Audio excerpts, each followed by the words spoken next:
Yes, folks, it's the big game, and the whole is trailing. There isn't much time, but the coach has an ace up his sleeve. It's Farrell, tall, slim. He's been trained for one job, catching passes. And now Farrell's in the game. This is the play he's been waiting for.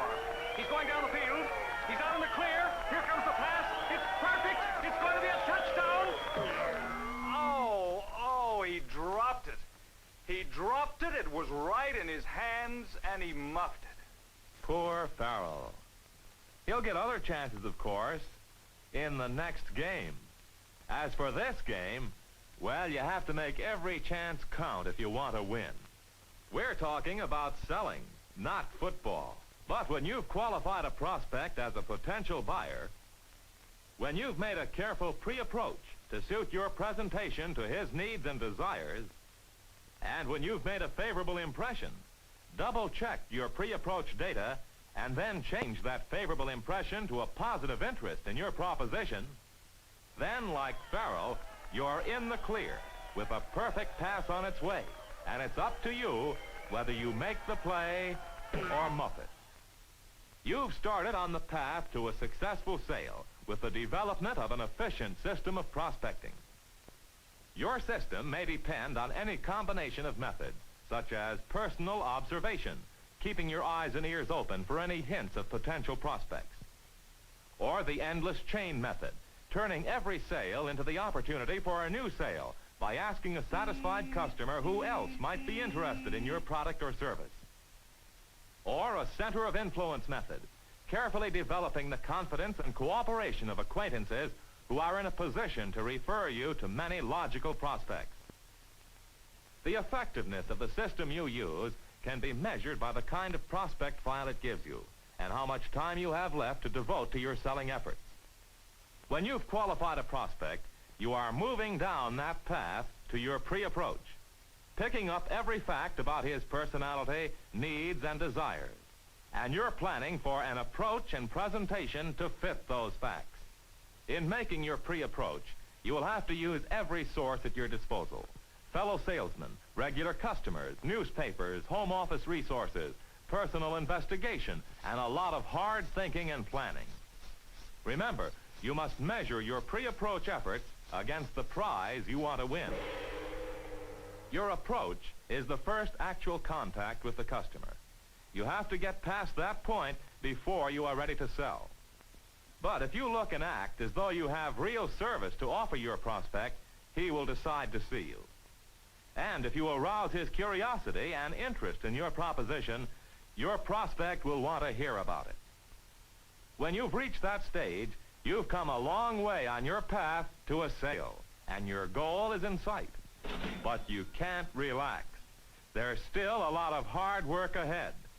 You'll have to demonstrate your proposition, meet your prospect's objections, and then close the sale.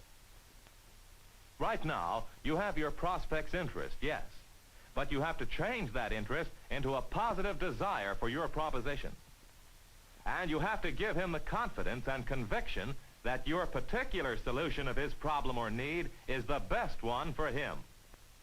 And finally, you will have to get him to act now before you've made that sale. Here's Bill Bates, an oil burner salesman. You may remember in our film on prospecting that Bill turned a dull train trip to his home office into an opportunity for a sale by keeping his eyes and ears open. When he noticed a man who had missed the train, he thought very little about it. But when this tardy commuter's card-playing friends began to grumble about George missing the train again on account of his old-fashioned coal furnace, that hit home. Let's let Bill tell the story.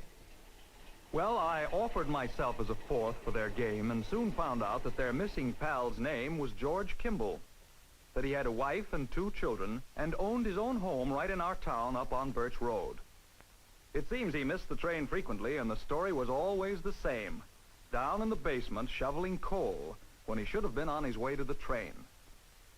Well, after I'd pumped his card-playing friends for all the information I could get, I went to work on the sources I could find in our town. I called up the real estate agent who had sold them their home 5 years before. Wait a moment, Bill. How did you know which agent to call? That's simple. I make it my business to know most of the agents in town, and a couple of telephone calls did it. The agent told me that the house was large and well built, but about 25 years old. It had a large cellar with a coal furnace, and large coal bin in the cellar with an outside chute. Kimball had been hesitant at the time, but Mrs. Kimball had liked the neighborhood and the roominess of the house. Well, I had all the facts, and that afternoon I called on Mrs. Kimball. She was very pleasant and pleased with my compliments about their home. She thought automatic oil heat would be nice, but with all the other things they needed, it would have to wait.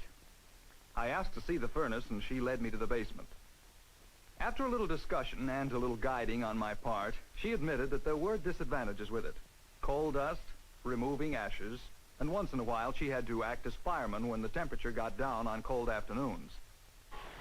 I managed to meet the kids, too. Billy was quite a boy, all fired up with his latest fancy, an electric train. Before I left, Mrs. Kimball had agreed that I could return at 8:30 that evening to see her husband. Though she repeated that she didn't feel they could or should spend any money right now. I didn't have much time, but I prepared a rough plan view of the house and grounds as I had seen them. And then another of the same plan as it could be, with an estimate of the total cost. I figured that these, along with my regular demonstration material, were all I would need. That night, I arrived at the Kimballs promptly at 8:30. He was cordial enough, but obviously a little tense and defensive. Said right away that he and his wife had discussed my visit and had definitely made up their minds that they were not prepared to do anything now. Too many obligations. Besides, though their coal furnace might not be the latest thing, they were well satisfied with it. Mr. Kimball, I said, I certainly agree that this is a decision for you and Mrs. Kimball to make on your own. I know you won't go into anything that's not worth your while. But I also know from friends of yours that you are the kind of businessman who likes to get all the facts before making a decision. That's really why I'm here, to give you the facts. I know you'll make your own decision. His tension eased a little at that, and he remembered to ask me to sit down.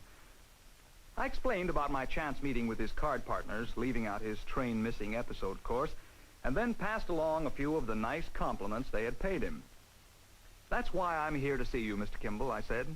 I knew a man with your business judgment had probably never had the facts that prove you're losing money every day with a coal furnace, while denying yourself and your family the pleasure and safety of automatic heat.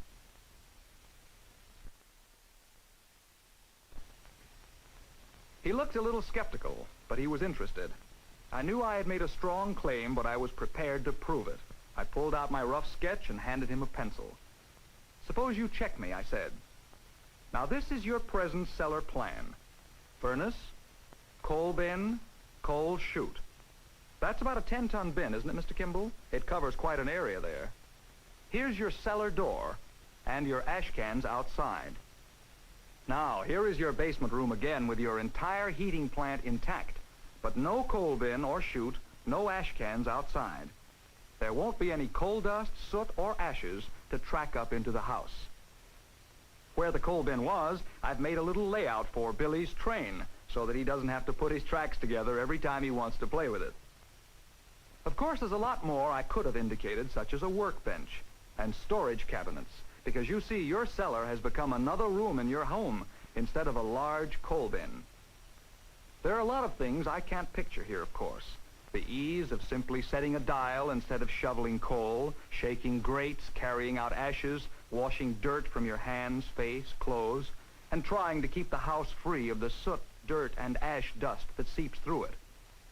Neither could I picture the comfort and healthful safety of constant, even heat that eliminates those shivering mornings as well as the dangers of overheating one moment and chills the next. With automatic heat, Mr. Kimball, you need never worry about your children playing on the floor. Mr. Kimball agreed that it looked fine, but he said it looks expensive too, and we're just not ready for it. Maybe later when things clear up a little. I got out a pad and said, let's jot down a few facts.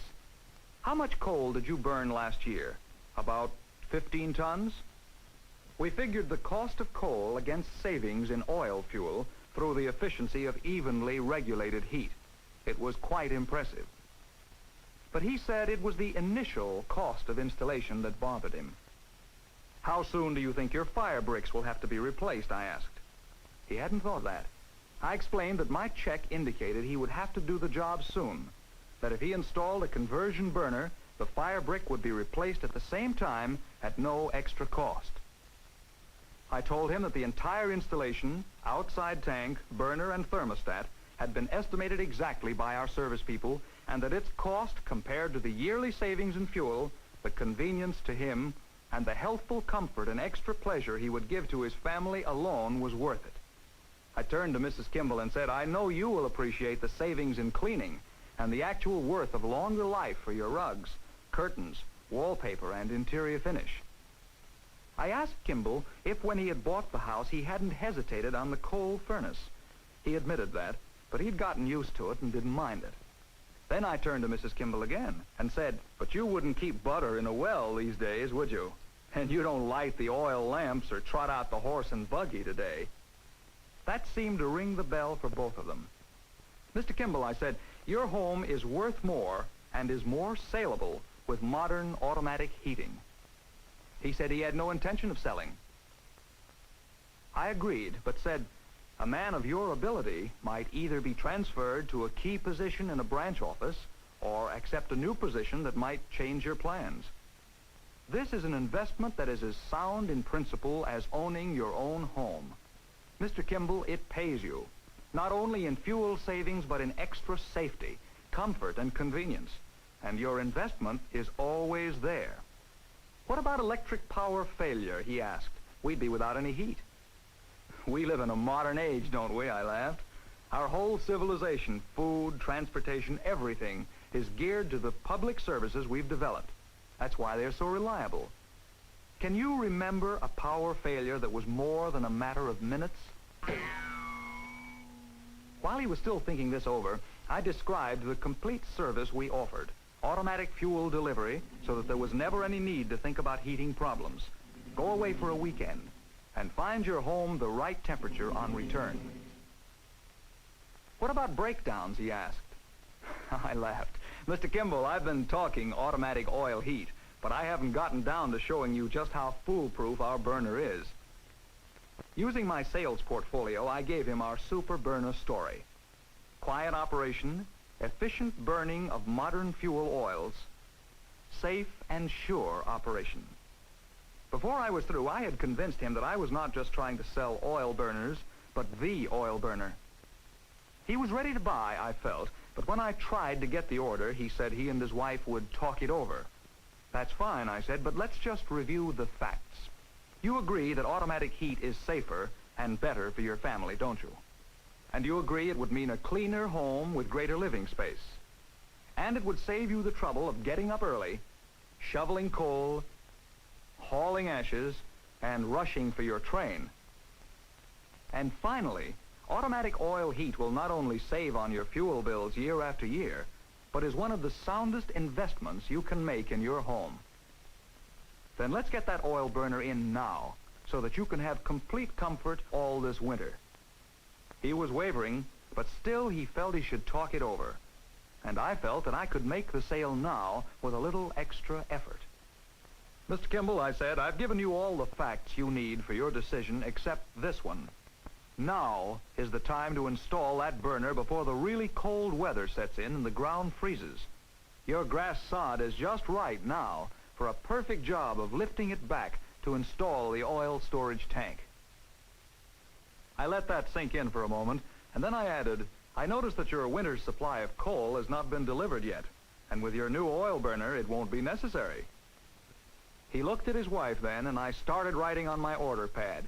You'd want the 500-gallon tank, wouldn't you? I said. It's just right for your home and allows you to enjoy the lowest fuel rates. I held out the order. Mr. Kimball, your approval of this contract will bind us for immediate installation and ensure your comfort for the winter. Well, the Kimball family is enjoying their new oil burner right now, and I'm making sure they get the service I promised. Automatic delivery and frequent checks for proper burner adjustment. Well, thank you, Bill Bates. Well, fellas, that's just one sale and one prospect, but the principles are there. Bill Bates made his demonstration effective because it was clear. He made his demonstration complete by first emphasizing the disadvantages of Kimball's present heating system, and then pointing out every possible advantage of automatic oil heat. He gained his prospect's confidence by his manner and by a thorough and convincing demonstration of his burner. And, of course, he eliminated competition by convincing Mr. Kimball that his was the one best burner. When Kimball raised objections, he handled them promptly. And when he met a valid objection, as in the case of the power failure, he successfully reduced it to its relatively small importance and followed immediately with other selling points. In his closing, he restated his points, getting continued agreement. And when a little extra push was needed, he emphasized the advantage of acting now, and then implied that Kimball would buy by giving him a minor decision to make on the size of storage tank while asking for the order. Then he followed through and made sure that Kimball got what he was promised in performance and service. When you've done that, when you've aroused your prospect's interest, his desire, have won his confidence, and then convinced him that he should act now, well, like Bill Bates, you'll make that sale.